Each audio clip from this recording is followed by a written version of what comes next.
Hello there, hi, Assalamualaikum, this is Ariza here. Today I'm going to talk about how to decide debit and credit entry for business transactions. Before we go further, you need to know that there are 5 groups of accounts. They are assets, liabilities, owner's equity, expenses, and income. So these are important since the determination whether to debit or credit an account is depending on the effect it has on these groups of accounts. So let's take a look into the accounting rules related to double entry. Firstly, an assets and expenses accounts. Assets and expenses accounts are debited when they are increasing. But how about when they are decreasing? So, when there is a decrease in an assets or expenses accounts, it will be credited. Secondly, the liabilities, owner's equity, and income accounts.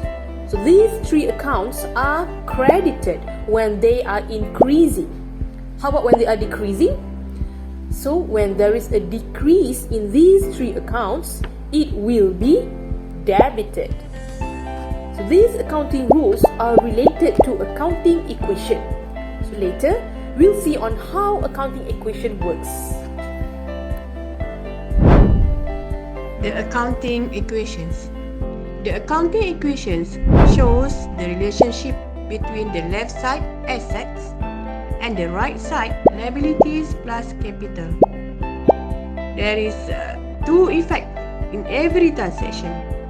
This results in the movement of at least 2 accounts in the accounting equations.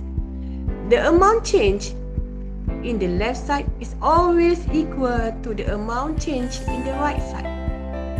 Thus, keeping the accounting equation should be balanced. There are 3 steps to decide and apply debit and credit entry. The first one is determine the group of accounts. Second, determine the increase or decrease effect. Then the third one is apply the debit and credit. Okay, let's do example. Question number 1. Purchase goods by credit amounted to Rm 2,000.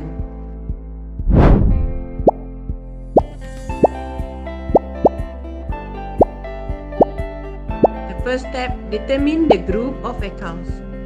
So for this transaction, group of account is expenses for purchase. Purchase goods means expenses. Then credit amounted to means liabilities. So we have 2 group of accounts, expenses and liabilities. The second step, determine the increase or decrease effect. So the answer is increase in expenses and increase in liabilities.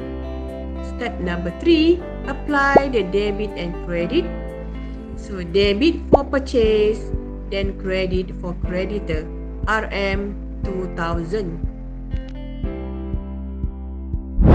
Question number 2. Sold goods by credit amounted to Rm 5,000. So we use 3 steps. The first one, determine the group of accounts. For this transaction, sold goods means revenue. The group of accounts is revenue. Buy credit means debtor. So we have under asset. So this transaction determine the increase or decrease effect is increase in asset and increase in revenue. So apply the debit and credit. So for this answer, debit debtor 5,000, credit sales 5,000. Thank you class for joining us and enjoy how to decide debit and credit with 3 steps to double entry.